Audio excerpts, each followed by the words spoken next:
दोस्तों नमस्कार, स्वागत है आप सभी का online rate of first YouTube channel पे। जैसा कि दोस्तों आप जानते हैं, किसी व्यक्ति संबंधित कोई भी जानकारी होती है आपको online rate of first channel के माध्यम से रियल ऑथेंटिक जानकारी ही दी जाती है। तो चलिए दोस्तों वीडियो शुरू करते हैं।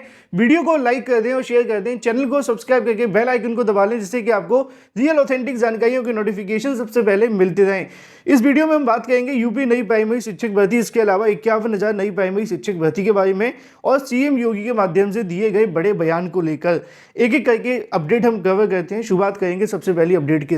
दोस्तों आगे बढ़ने से पहले हम बात करने वाले हैं यूपी टीईटी की बेस्ट बुक के बारे में, जो कि चक्षु प्रकाशन की है। यूपी टीईटी 2023 में सिलेक्शन पाने के लिए आपको स्टडी गाइड देखने के लिए मिलती है, जिसमें आपको 3000 से ज़्यादा अध्याय बाय महत्वपूर्ण क्वेश्चन देखने के लिए मिलते हैं, 4 सॉल्व पेपर, साथ ही आपको विश्लेषण चार्ट भी देखने के लिए मिलता है। यूपी टीईटी के नए पाठ्यक्रम पर आधारित आपको पुस्तक देखने के लिए मिलती है संपूर्ण थ्योरी के साथ। इसमें आपको प्रीवियस ईयर क्वेश्चन के साथ साथ मोस्ट एक्सपेक्टेड क्वेश्चन भी देखने के लिए मिलते हैं, जिससे कि आपकी जो तैयारी हो वो बेस्ट हो। सभी क्वेश्चन की आपको डिटेल में उत्तरमाला देखने के लिए मिलती है। सटीक उत्तरमाला के साथ साथ आप सभी को यहाँ पे देखने के लिए मिलते हैं व्याख्यात्मक उत्तर, जिससे कि आपने जो भी पढ़ा हुआ वो आपको डिटेल में याद भी रहे।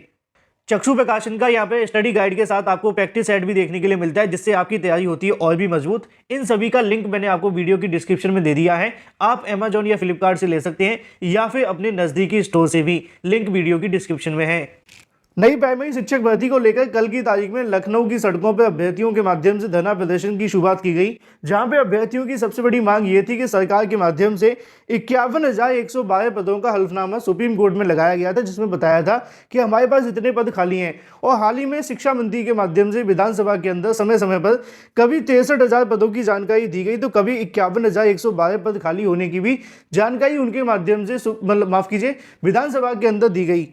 और इन्हीं तमाम मांगों को लेकर कल की तारीख में अगर बात की जाए, सभी प्रमुख मीडिया संस्थानों के माध्यम से छात्रों के धरना प्रदर्शन को कवर किया गया, चाहे वो फिर दैनिक भास्कर हो या फिर इसके अलावा अगर बात की जाए यहाँ पे हिंदुस्तान के माध्यम से या फिर भारत समाचार या फिर TV9 उत्तर प्रदेश और भी अलग अलग के माध्यम से। तो कल की तारीख में जो छात्रों के माध्यम से धरना प्रदर्शन का आयोजन किया गया था नई प्राइमरी शिक्षक भर्ती के विज्ञापन के संबंध में, उसकी सबसे अच्छी और पॉजिटिव बात ये देखने के लिए मिली कि छात्रों का जो मुद्दा था वो कहीं ना कहीं शासन प्रशासन तक पहुंचा। अधिकारियों से मुलाकात भी देखने के लिए मिली और अधिकारियों की मुलाकात के बाद और अधिकारियों के माध्यम से इस संबंध में बयान भी देखने के लिए मिला। जैसा कि आप सभी के सामने लिखा हुआ है कि शिक्षकों के 51,000 पद भरने के लिए शुरू किया गया आंदोलन। प्राथमिक शिक्षक भर्ती विज्ञापन जारी करने की मांग को लेकर शिक्षा निदेशालय पर प्रदर्शन करते युवक। नीचे लिखा हुआ है डीलेट टीईटी सीटीईटी पास युवाओं के माध्यम से बेसिक शिक्षा विभाग में प्राथमिक शिक्षकों के 51,000 से अधिक पद खाली हैं। भर्ती शुरू करने की मांग को लेकर बृहस्पतिवार को बेसिक शिक्षा निदेशालय का घेराव किया। युवाओं ने ऐसा न करने पर कहीं की आंदोलन तेज करने की चेतावनी दी। प्रदर्शन करे युवाओं ने बताया कि उन्होंने 2017 में डीलेट किया था, उसके बाद टीईटी और सीटीईटी तमाम वो कहीं ना कहीं डिग्री और कहीं ना कहीं जो पत्र हैं वो तो यहाँ से प्राप्त कर लिए, लेकिन 5 साल से नई भर्ती का इंतजार कर रहे हैं। प्रदेश सरकार ने सुप्रीम कोर्ट के अंदर लगाए गए एफिडेविट के अंदर बताया था और हाल ही में विधानसभा के अंदर भी जानकारी दी थी कि प्रदेश के अंदर 51,000 से अधिक शिक्षकों के पद खाली हैं। 2018 में आखिरी बार 69,000 शिक्षक भर्ती का विज्ञापन जारी हुआ था। हर साल सेवानिवृत्त होने वाले जो शिक्षकों की संख्या है वो भी 10 से 15,000 के बीच होती है। तो लेकिन अभी तक नई भर्ती का विज्ञापन जारी नहीं हुआ। काफ़ी देर प्रदर्शन के बाद में महानिदेशक स्कूली शिक्षा विजय किरण आनंद से मुलाकात देखने के लिए मिली। उन्होंने कहा कि अभी शासन की ओर से नई भर्ती को लेकर कोई आदेश नहीं आया है। कल मैंने देर शाम को एक वीडियो बनाया था जिसमें आपको समझाया भी था कि जब तक शासन के माध्यम से कोई आदेश नहीं मिलेगा तो कोई अधिकारी अपनी तरफ से भर्ती का विज्ञापन तो जारी करने से था।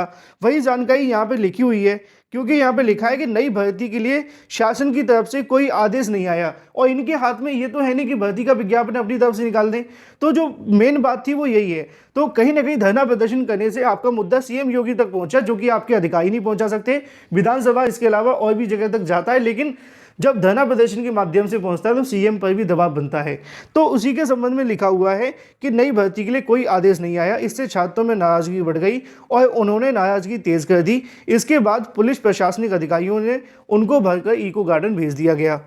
लेकिन वहीं दूसरी तरफ बात की जाए सीएम योगी के माध्यम से दिए गए भर्तियों को लेकर बयान के बारे में, क्योंकि उनकी तरफ से भी यहाँ पे कुछ अभ्यर्थियों को नियुक्ति पत्र देते हुए एक बयान जारी किया गया, जिसको आप भी यहाँ से सुन सकते हैं। लेकिन धरना प्रदर्शन करने से बेनिफिट ये हुआ कि आपका मुद्दा एक बार फिर से चर्चाओं में आया, जो कि पूरे तरीके से ठंडे बस्ते में पड़ा हुआ था।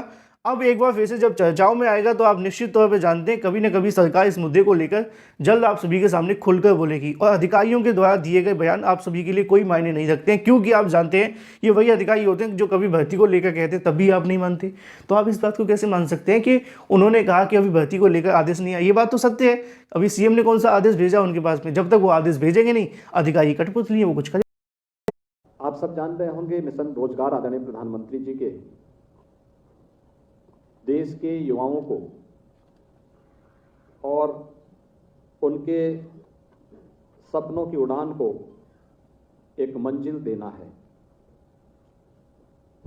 पिछले 6 वर्ष के अंदर हमारी सरकार ने उत्तर प्रदेश में 5.5 लाख युवाओं को सरकारी नौकरी दी है। 5.5 लाख सरकारी नौकरी पूरी पारदर्शिता के साथ, किसी भी अभ्यर्थी के साथ कोई भेदभाव नहीं, कोई भी लेन देन नहीं, किसी प्रकार की कोई सिफारिश भी नहीं। शुचिता और पारदर्शिता का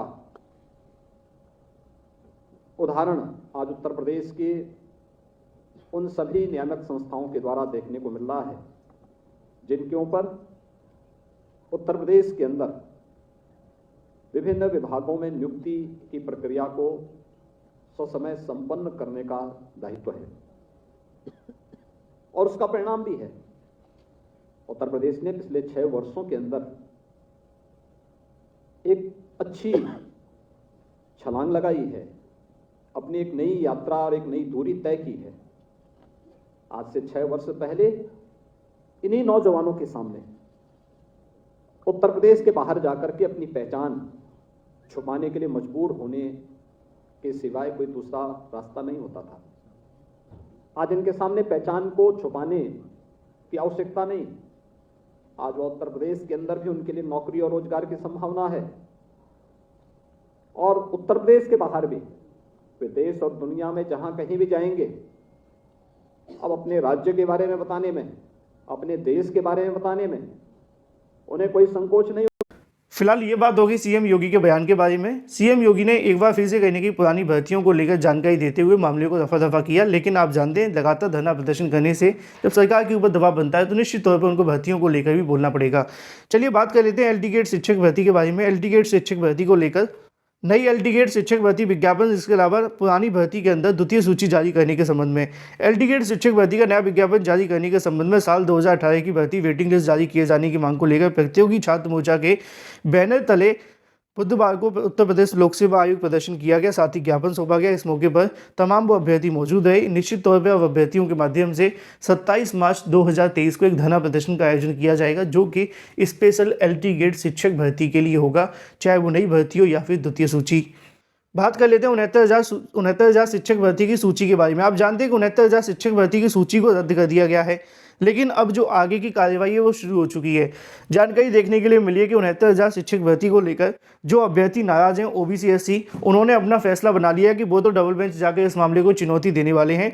मतलब अब ये मामला डबल बेंच से ही निस्तारित होगा, बाद में हो सकता है सुप्रीम कोर्ट भी चला जाए। जैसे कि आप सभी को देखने के लिए मिल जाएगा कि एकल पीठ के आदेश को चुनौती देंगे अभ्यर्थी। 69,000 शिक्षक भर्ती को लेकर यहाँ पर अभ्यर्थियों के माध्यम से इस संबंध में एक बैठक करके बताया गया कि 19,000 से ज़्यादा सीटों का घोटाला हुआ है और उन घोटाले को कहीं ना कहीं सरकार छुपा रही है और कोर्ट के माध्यम से अभी तक उन 19,000 सीटों के लिए कोई आदेश नहीं दिया गया है। 19,000 का घोटाला कैसे हुआ था इसके बारे में जानकारी मैंने आप सभी के लिए स्पेशल वीडियो बनाया था 18,988 पदों पर हुए घोटाले के संबंध में। तो फिलहाल आगे की जो कार्रवाई है वो शुरू हो चुकी है। अभ्यर्थी एक बार फिर से डबल बेंच जाकर इस मामले पर सुनवाई करवाएंगे और अब ये मामला डबल बेंच से ही निस्तारित होगा। अगर सरकार नई चयन सूची जारी कर देती है तो देखना ये होगा कि क्या कोर्ट के माध्यम से स्टे लगाया जाता है या नहीं। फिलहाल इस वीडियो के माध्यम से इतना ही। Thank you for watching this video.